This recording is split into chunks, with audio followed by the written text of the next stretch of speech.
ඔන්න අද දවසේ අලුත්ම විස්තරයක් ඇවිල්ලා තියෙනවා. ඉතින් කොළඹ නාලන්දේ ප්‍රධාන ශිෂ්‍ය නායකයා සමග සමීපම ඇසුරක් තිබුණු ගුරුවරු 4 දෙනාට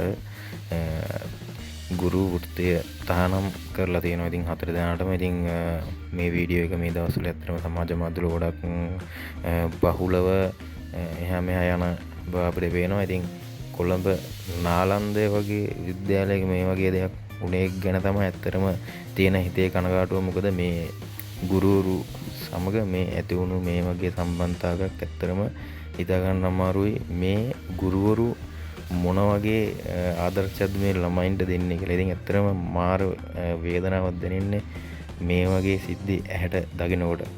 ඉතින් මේ වීඩියෝ එක පවා ඇත්තටම දැන් සමාජ මාධ්‍යවල ගොඩක්ම වැඩිපුරම එහෙම මේ සංසන්දනය වෙනවා. මේ දවස්වල ගොඩක් දකිනවා.